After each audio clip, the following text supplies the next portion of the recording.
Tutor 360 में आप सभी का स्वागत है। हमने बेसिक केमिस्ट्री के बहुत अच्छे लेक्चर्स 4 लेक्चर्स हमने देखे हैं, जिसके अंदर हमने एलिमेंट के नाम बनाना, एलिमेंट की valencies, oxidation state, molecular formula कैसे बनाया जाता है, उनका यूज़ क्या है, और एक लास्ट जिसमें कॉमन जो कंपाउंड थे उनके नाम थे, वो आपने बहुत अच्छे से देख लिया। अब आप केमिस्ट्री सीखने के लिए बिल्कुल तैयार हो। तो हम पहला चैप्टर यूनिट 1 क्लास 10th का हम शुरू कर रहे थे, केमिकल रिएक्शन एंड इक्वेशन, जिसके अंदर बेसिक बात करेंगे पहले 2-3 पेज की। तो सबसे पहली बात आती है केमिकल रिएक्शन की। व्हाट इज केमिकल रिएक्शन या फिर equation.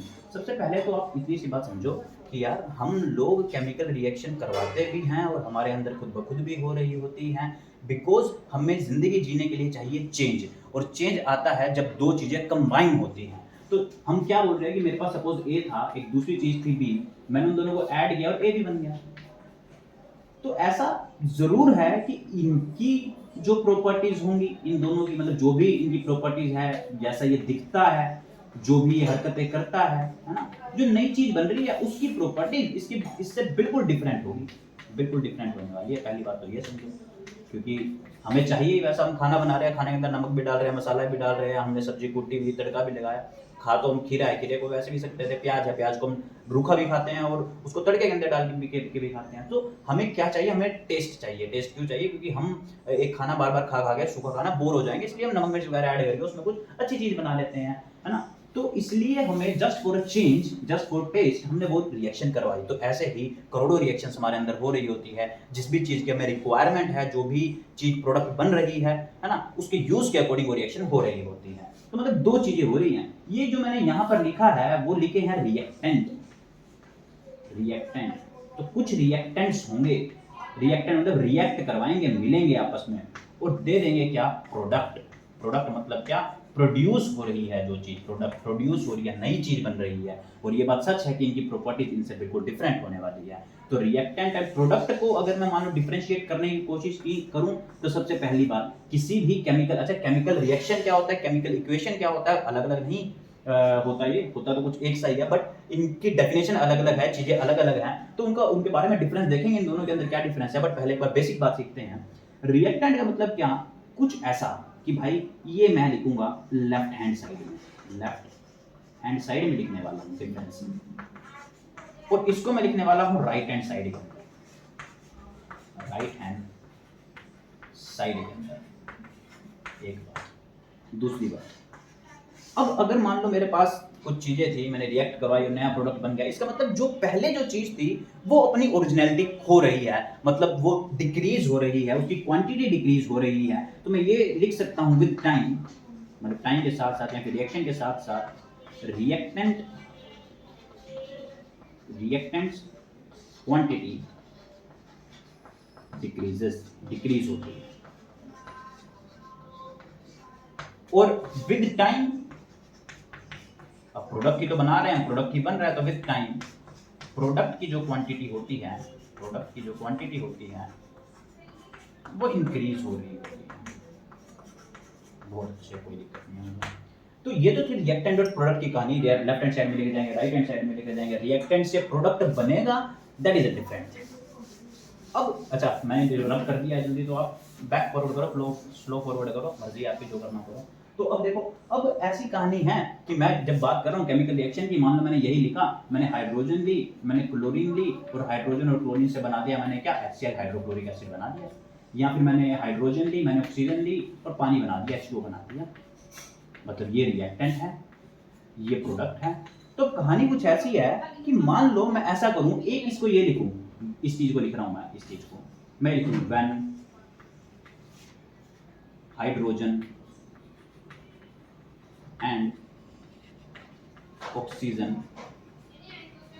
Oxygen reacts we get water, we get water, या फिर water is produced, कुछ भी लिखो अपनी लैंग्वेज के अंदर, इंग्लिश ही है। दूसरी बात, मैं ऐसा लिख सकता हूं इसको कि hydrogen plus oxygen it forms water. Very good, बहुत अच्छी बात है। और एक हमें इनके सिंबल यूज करो, दैट इज, इसका मैंने सिंबल जैसे मैंने ऊपर कर रखा है, H2 + O2 to form H2। तो तीन चीजें हैं, तीन तरीकों से मैं चीजों को लिख रहा हूं। तो ये जो सबसे पहला तरीका है, ये क्या है, this is nothing, this is chemical equation. इसी को केमिकल इक्वेशन बोला जाता है। इंग्लिश में लिख दिया एक्सप्लेन करके केमिकल इक्वेशन। ये जो चीज है, दूसरी जो चीज है, this is nothing but word equation, कि मैंने वर्ड दिए हैं, अपन जो भी नाम थे उनको क्या दे दिए, वर्ड दे दिए। इस इक्वेशन को आज के बाद मैं ऐसे ई क्यू और एन यूज करूंगा स्मॉल फॉर्म में, छोटा टाइम बचाएंगे। और ये जब मैं सिंबलिक रिप्रेजेंटेशन कर रहा हूँ, सिंबल से बहुत छोटी छोटी टर्म यूज कर रहा हूँ अपने एलिमेंट्स की, तो मैं इसको क्या बोलता हूँ, इस तीसरे पार्ट को chemical reaction. This is chemical reaction. तो अगर मैं इंग्लिश में लिख दूं केमिकल इक्वेशन बन जाएगी, अगर मैं नाम करके कुछ रिएक्शन शो कर दूं तो केमिकल ये वर्ड इक्वेशन बन जाएगी, और अगर मैं केमिकल रिएक्शन की बात करूं तो मैं सिंबलिक रिप्रेजेंटेशन कर रहा हूं, this is nothing but symbolic representation. और हम यही करते हैं क्योंकि सबसे अच्छी यही है, सिंबलिक रिप्रेजेंटेशन। कोई आपसे ये पूछ ले कि अच्छी क्यों है, मतलब ऐसा क्वेश्चन आ सकता है, why chemical reaction is chemical reaction को भी मैं ऐसे शॉर्ट फॉर्म में लिख रहा हूँ, reaction is better than chemical equation बोल दूं या फिर वर्ड इक्वेशन बोल दूं, chemical equation and word equation. Question आता है अब क्यों है बेहतर, आप खुद देख सकते हो। पहली बात ये है, छोटा छोटा दो वर्ड लिखे, एक इंग्लिश लिखी पूरी लाइन, तो टाइम बहुत कम लग रहा है, इट टेक्स लेसर टाइम, ना कॉमन सा पॉइंट है। और दूसरा पॉइंट कुछ ऐसा, क्या मुझे इंग्लिश की पूरी लाइन पढ़नी पड़े, ऐसे when hydrogen and oxygen react we get water, फिर उसको हिंदी में करूं और फिर समझूंगा, और एक ये मैंने सीधा देखा और मैंने पता लगा लिया कि क्या हो क्या रहा है। दैट मींस एक ही व्यू के अंदर इट गिव्स सिंगल ग्लांस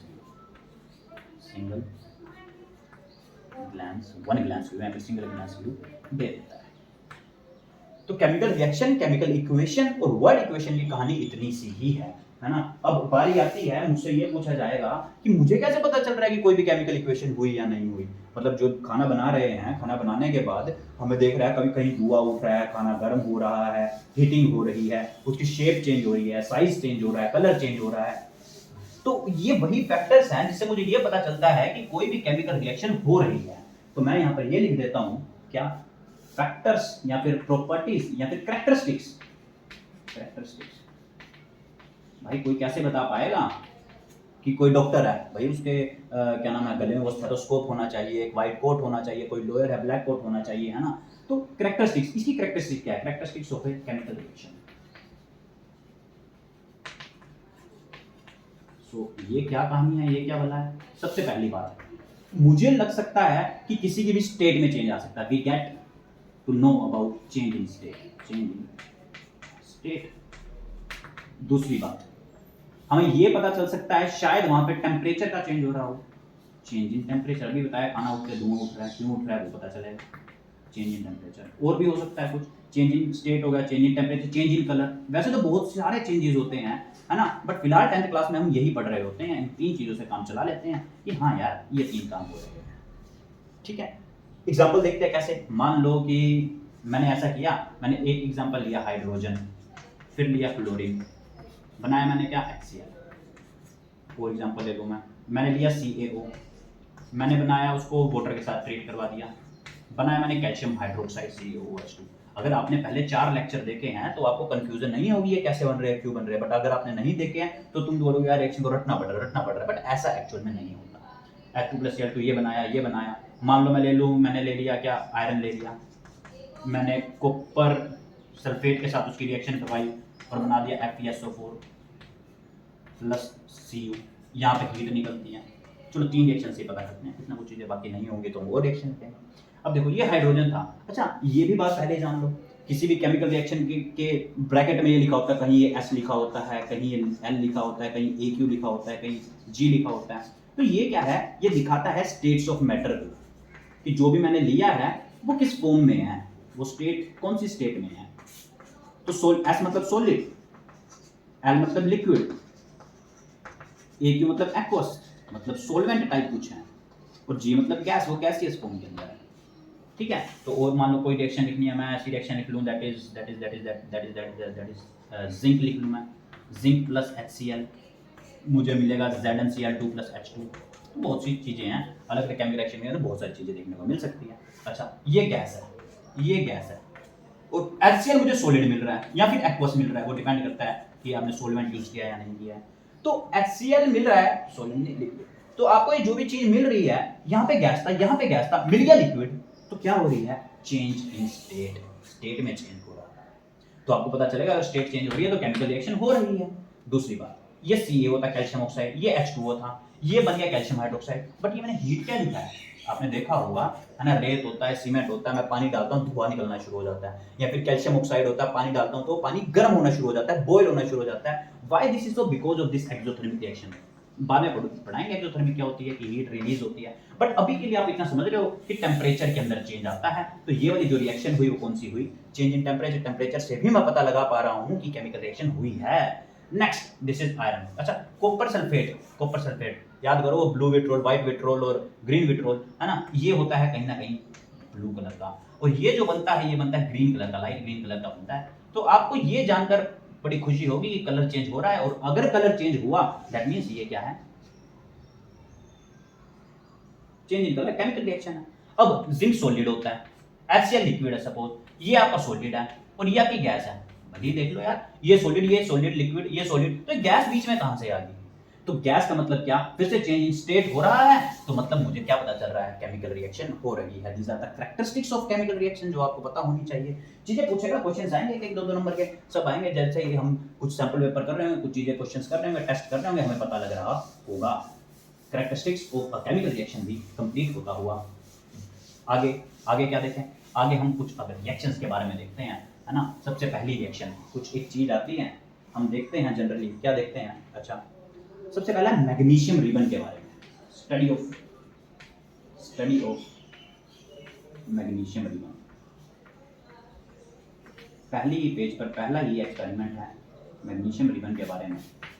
तो क्या कहानी है मैग्नीशियम रिबन की। मैग्नीशियम रिबन की कहानी ये है, हम सपोज करो मैंने ये कुछ बर्नर बना दिया जहाँ से फ्लेम्स निकल रही हैं, आग निकल रही हैं। ड्राइंग मेरी अच्छी नहीं है, समझ जाना, खैर कोई फर्क नहीं पड़ता, ना भी तुम्हें कुछ समझ नहीं है ना। तो हमारे पास सपोज करो ये मैग्नीशियम रिबन है, ठीक है। इस magnesium ribbon, this is magnesium ribbon, this is magnesium ribbon,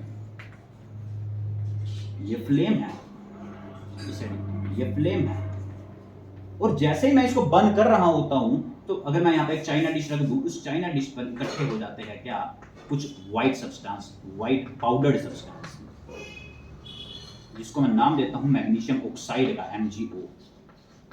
this is magnesium, और ये कंबशन का प्रोसेस है, अगर ऑक्सीजन की प्रेजेंस में ये जल रही है तो बर्न हो रही है, तो ठीक है। तो मैंने रिएक्शन ये देखी कि Mg था, मैंने ऑक्सीजन डाल ली और बन गया MgO। अभी बैलेंस नहीं है, ये बैलेंसिंग और अनबैलेंसिंग के बारे में बात करेंगे, है ना। तो बन गया MgO, मतलब ये सपोज करो आपके पास व्हाइट कलर का है, व्हाइट कलर, और साथ के साथ व्हाइट धुआं भी निकल रहा होता है, white precipitates, white powder precipitates, या फिर व्हाइट पाउडर सब्सटेंस, ठीक है। तो यहाँ पे साथ क्या निकल रहा होता है, these are white dazzling fumes, white धुआं, कुछ छोटे छोटे फ्यूम्स निकल रहे हैं व्हाइट कलर के। तो केमिकल चेंजेस तो बहुत ज्यादा हो रहे हैं इसके अंदर, व्हाइट डेजलिंग फ्यूम भी बन रहा है, ये पता नहीं कौन से कलर का है, यहाँ पर ये व्हाइट कलर मिल रहा है मैग्नीशियम ऑक्साइड का, है ना। तो ये केमिकल रिएक्शन है। केमिकल इक्वेशन में मान लेते हैं तो मैं लिखता magnesium plus oxygen is equal magnesium oxide, कोई दिक्कत नहीं है। क्वेश्चन ये अराइज होता है यहाँ पर ना, एक क्वेश्चन बनता है, पहला ही क्वेश्चन है in text, that why magnesium ribbon, ये जो मैंने लिया है, be clean before burning it, आगे वो लिखे ना लिखे बट समझ जाना, in the presence of oxygen, लिखे या ना लिखे आप समझ जाना। अब देखो कहानी क्या है, कहानी ये है कि मान लो आपके पास ये जो भी ऑक्सीजन प्रेजेंट था, है ना, एयर के अंदर आपके पास ऑक्सीजन है। अब मैग्नीशियम है, मैग्नीशियम कहीं भी लैबोरेटरी में पड़ा है या फिर आपके किचन में पड़ा है, कहीं भी पड़ा है जहाँ भी आप एक्सपेरिमेंट कर रहे हो, तो ये जो मैग्नीशियम है ये बहुत टाइम से पड़ा है, बहुत टाइम से पड़ा होने के बाद इसके ऊपर एटमॉस्फेयर ने अटैक करवाया होगा, वाटर वेपर पड़े, ऑक्सीजन है, कार्बन डाइऑक्साइड है, तो अटैक चल रहे होंगे अलग अलग चीजों के।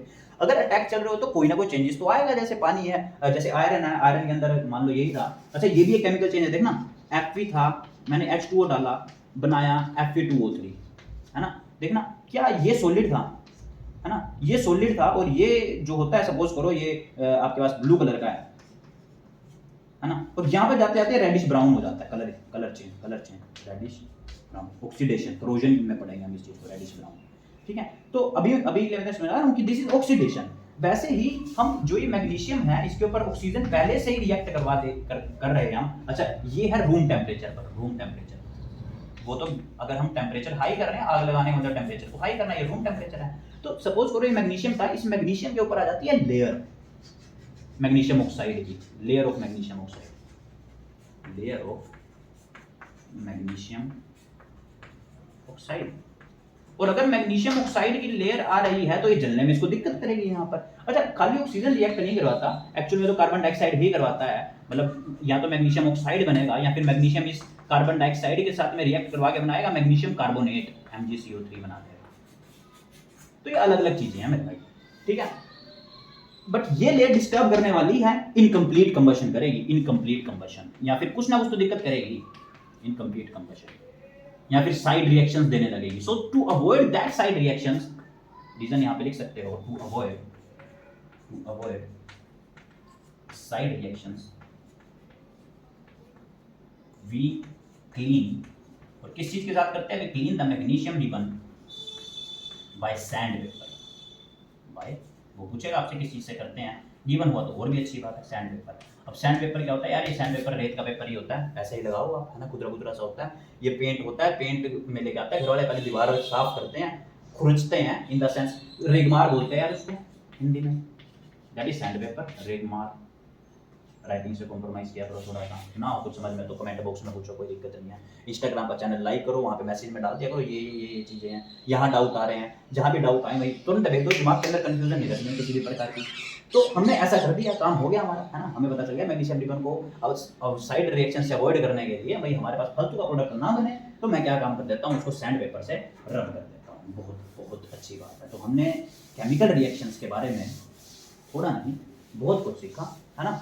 अब एक लास्ट चीज बताने जा रहा हूँ कि केमिकल रिएक्शन दो टाइप की होती है ना, दो type in the sense of classification कर रहा हूँ, मतलब ये मत समझना इस सेंस का मतलब यही है कि combination, displacement, decomposition, double displacement, मतलब ऐसी केमिकल लिखते कैसे हैं, तो दो तरीके से लिखता हूँ। एक लिखता हूँ unbalanced chemical reaction, unbalanced chemical reaction, और एक होती है बैलेंस्ड केमिकल रिएक्शन। दोस्तों हमें इतना पता है कि जब भी ये केमिकल रिएक्शन लिखी जाएगी, हम तो law of conservation of mass पढ़ते आए हैं, law of conservation of constant proportion पढ़ते आए हैं, हमें पता है मास का मतलब क्या है, रिएक्टेंट और प्रोडक्ट का मास सेम रहना चाहिए। जो भी मैंने यहाँ बनाया है उसका मास जो है वो सेम रहना चाहिए, अलग अलग नहीं होना चाहिए। Mass of reactant must be equal to mass of product, 9th class में पढ़ा है हमने। ये भी पढ़ा है लॉ ऑफ कांस्टेंट प्रोपोर्शन का मतलब कि भाई मान लो मैंने हाइड्रोजन और ऑक्सीजन से वाटर ही बनाना है, तो हमेशा जो वाटर बनेगा उसकी मास की जो रेशियो होगी, मास की जो, भाई हाइड्रोजन 2 है तो 2 होगा, ऑक्सीजन का 16 मास हो तो हमेशा 1:8 मिलेगी हमेशा। चाहे मैं 20 वाटर मॉलिक्यूल ले लूं, सपोज करो मैं 20 ही ले लेता हूं, 20 H2, तो इसका कितना मास हुआ, एक का एक है, टोटल 40 है तो 40 मास हुआ। 20 ऑक्सीजन का, एक ऑक्सीजन का 8 होता है तो एक ऑक्सीजन का 16 होता है, तो 20 का कितना हुआ 320, तो 0 से 0 कैंसिल, 4 8 30, तो फिर से 1:8 मतलब कांस्टेंट प्रोपोर्शन इक्वल रहती है। तो अब अगर अनबैलेंस्ड केमिकल रिएक्शन है ना, अगर अनबैलेंस्ड केमिकल रिएक्शन है तो इक्वल नहीं होगी। भले ही आप देख लो, मान लो अगर मैं ये लिख दूं, यही लिखा था मैंने Mg + O2 to form MgO, देखो इसका मास आया क्या, मैग्नीशियम 12 12 24 होता है, इसका मैग्नीशियम का इसका मास कितना है 16 16 32 होता है, इसका कितना आया, this is 24 24 + 16 is what, 24 + 16 is what 14, ये आया, इक्वल नहीं है, ये आया कहीं ना कहीं 56 और ये आया कहीं ना कहीं 14, तो मुझे चेंज करना पड़ेगा। ये है अनबैलेंस्ड केमिकल रिएक्शन, मतलब नंबर ऑफ एलिमेंट्स भी सेम रहना चाहिए। क्या रहना चाहिए, नंबर ऑफ एलिमेंट्स सेम रहना चाहिए। मतलब इस अनबैलेंस्ड केमिकल रिएक्शन कौन सी हुई, in which number of element are different,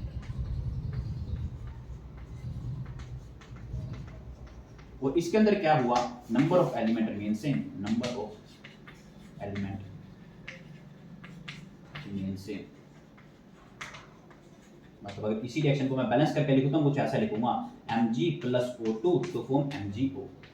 अब यहाँ पर 2 ऑक्सीजन है, यहाँ पर 1 है तो मैंने 2 से मल्टीप्लाई कर दिया, बट मैग्नीशियम भी 2 है, मैग्नीशियम तो यहाँ से 2 से मल्टीप्लाई कर दो। अब देखना 2 12 जा 24, सॉरी 26, ये 12 12 जा 24, 24 to the 48, and 16 that is 32, और यहाँ पे कितना आ गया 12 2 48, 24 2 48, और ये कितना आ गया 16 32, मतलब मास सबकी बार सेम आ गया, 40 30 70 80 आ गया, और यहाँ पर भी 80 आ गया। ग्राम यू कुछ भी बात करो, फिलहाल यूनिट के बारे में हम बात नहीं कर रहे, बट यूनिट लगानी जरूरी होती है। तो ये है अनबैलेंस्ड और बैलेंस्ड केमिकल रिएक्शन, और हमेशा जब भी पूरी जिंदगी में लिखना आ जाए तो बैलेंस्ड केमिकल रिएक्शन ही लिखते हैं। तो चलो बैलेंसिंग सीखते हैं, और बैलेंसिंग सीखने से पहले मैं आपको ये बात बता दूं कि बैलेंसिंग इज नॉट इजी। आपके लिए क्या, बैलेंसिंग किसी के लिए भी मुश्किल हो सकता है, बिकॉज देयर आर करोड़ों रिएक्शंस, बहुत रिएक्शंस हैं, और हर रिएक्शन को बैलेंस करना आसान नहीं होता। बड़े से बड़ा साइंटिस्ट भी फेल हो सकता है बैलेंस करने के लिए। तो क्लास 10th में तो आप भूल ही जाओ कि आप बहुत अच्छे से सारी रिएक्शन बैलेंस कर सकते हो, है ना। तरीका कोई नहीं है, तरीका है hit and trial method. But एक तरीका मैं छोटा सा आपको बताऊंगा जिससे आपके सिलेबस के 70-80% रिएक्शन कवर हो जाएंगे, hit and trial method. But hit and trial का मतलब तो तुक्का हुआ, अगर तुक्का हुआ तो आप खुद ही लगा लेना। हम सीखते हैं जो मेथड मैं बता रहा हूं। सो बैलेंसिंग की बारी, balancing of a chemical reaction. तो मैं आपको ये बता रहा हूं, तरीका ये है कि सबसे पहले करो ऑक्सीजन को balance, first balance oxygen, first balance oxygen पहले बैलेंस होगी, फिर बैलेंस होगी हाइड्रोजन सेकेंडली बैलेंस, और देन जो भी आपके पास मेटल है या फिर नॉन मेटल है या फिर मेटलॉइड है उसके बाद बैलेंस हुआ। तो ये अगर अपनाओगे आप जिन भी, क्योंकि हर एक के अंदर तो नहीं लगेगा, कुछ ही बेसिक रिएक्शन के अंदर लगेगा, जैसे मैंने अभी मैग्नीशियम के अंदर लगा के बताया। मान लो पहला मैंने बोल दिया Mg है, फिर O2 है, कराओ इनको बैलेंस, दैट इज MgO। लिखो लेफ्ट साइड राइट साइड, इधर है ऑक्सीजन, इधर है और है मैग्नीशियम। ऑक्सीजन यहाँ पे लेफ्ट साइड में कितने हैं, 2 है, यहाँ पर 1 है, मैग्नीशियम 1 है, तो कर दो इसको 2 से मल्टीप्लाई। जैसे इसको 2 से मल्टीप्लाई किया तो मैग्नीशियम भी 2 हो गया, 2 हो गया ये, तो ये भी 2 करना पड़ेगा, इसको भी 2 से मल्टीप्लाई करो, लगा दो, 2 होगी बैलेंस। बहुत इजी है, कोई दिक्कत नहीं। और रिएक्शन की अगर मैं मान लो मैं बात करूं, मैं सीधे ये रिएक्शन पढ़ लेता हूं, CuO plus H2O, to form CuOH2। देखना लिखा मैंने यहाँ पे लेफ्ट साइड राइट साइड, बनाओ डिब्बे। कॉपर है, ऑक्सीजन है, हाइड्रोजन है, कॉपर 1 है, ऑक्सीजन 2 है, हाइड्रोजन 2 है, कॉपर 1 है, ऑक्सीजन 2 है। ये तो पहले से ही बैलेंस है, तीनों इक्वल है। अगर बैलेंस है तो छोड़ दो, बहुत अच्छी रिएक्शन है। यहाँ पर ये रिएक्शन है, अनबैलेंस्ड रिएक्शन ही लिखनी है। अनबैलेंस्ड रिएक्शन मतलब गड़बड़ में जा रहे हो आप। अच्छा, तो मैंने बता दिया सारी की सारी रिएक्शन हम नहीं करवा सकते हैं, है ना, हमें कुछ ना कुछ चेंजेस लेके आने होंगे, हमें हिट एंड ट्राई करना होगा। बट उसके अलावा एक दो तरीका और देख लेते हैं, एक दो रिएक्शन और देख लेते हैं। मान लो मैं ये लिख दूं बेरियम क्लोराइड प्लस Na2SO4, ये लिख लो, या फिर CaCl2 लिख लो, और अच्छा बेरियम के बारे में फिलहाल नहीं जानते हो, CaCl2। तो यहाँ पे क्या बनेगा, CaSO4 बनेगा और NaCl बनेगा। लगाओ हिट एंड ट्राई, करना जरा, लिखो लेफ्ट साइड राइट साइड, क्या क्या है लिखो यहाँ पे, पटको इस साइड, Ca है, Cl है, Na है, S है, O है, ऑक्सीजन 4 है, सल्फर 1 है, सोडियम 2 है, क्लोरीन 2 है, कैल्शियम 1 है, इधर भी कैल्शियम 1 है, सल्फर इधर भी 1 ही है, ऑक्सीजन इधर 4 है, सोडियम इधर 1 है, क्लोरीन इधर 1 है। तो इसको 2 से मल्टीप्लाई करना है तभी होगा। ये तो बैलेंस है, ये भी बैलेंस है, ये भी बैलेंस है, ये भी बैलेंस है, सिर्फ इन दोनों को मल्टीप्लाई करना है 2 से। तो जस्ट यही कर दो, 2 हो गया काम। हिट एंड ट्राई भी करने की जरूरत नहीं है, वरना आप वहीं से देख सकते थे यार ये 2 है, ये 2 है, तो 2 से मल्टीप्लाई पे इन्हीं में चेंजेस आ रहे हैं, आपकी बैलेंसिंग कंप्लीट है ना। एक रिएक्शन चलो मैं और ले लेता हूँ, बाद में ये ना कहो कि सर ने कोई ये छोड़ दी कुछ, है ना। तो एक रिएक्शन और ले लेते हैं, सपोज करो मैं रिएक्शन ले लेता हूँ, ये ले लेते हैं Fe, आयरन था, आयरन के अंदर मैंने ऑक्सीजन डाला, बना दिया ये Fe2O3। तो देखना राइट साइड, अच्छा इधर देखो left side right side, iron है, ऑक्सीजन है, ऑक्सीजन कितने हैं, 2 है, ऑक्सीजन कितने हैं, 3 है, आयरन कितने हैं, 1 है, आयरन कितने हैं, 2 है। ऑक्सीजन को बैलेंस करना है पहले, ये 2 है, ये 3 है। जब भी कुछ ऐसे को प्राइम से नंबर आ जाए तो एक दूसरे से मल्टीप्लाई करो, तो इसको 3 से मल्टीप्लाई करो, इसको 2 से मल्टीप्लाई करो, मतलब 6 हो गए ना। तो 3 2 में 2 6, मतलब इसको 2 से किया है राइट साइड को, इसको 3 से किया, इसको 3 से किया है, किस ऑक्सीजन को इससे किया। ये तो ऑक्सीजन है, बट यहाँ पर आयरन भी 2 × 2 4 हो चुके हैं, मतलब यहाँ पे आयरन कितने हो गए हैं, 4 हो गए हैं। तो इसको भी 4 से मल्टीप्लाई कर दीजिए, आपका काम हो जाएगा। तो बैलेंसिंग ऑफ रिएक्शन भी बहुत अच्छे से सीख लिया हमने। अगले लेक्चर की वेट करें, आगे बढ़ेंगे। Types of reaction, combination, double displacement, decomposition और प्रेसिपिटेशन वगैरह जो भी हैं बनाएंगे। इस लेक्चर को अच्छे से पढ़ें, पहले 4 लेक्चर भी अच्छे से देखें। अगर केमिस्ट्री ढंग से सीखनी है तो thank you for the class. Instagram channel पे जरूर लाइक करें। Thank you.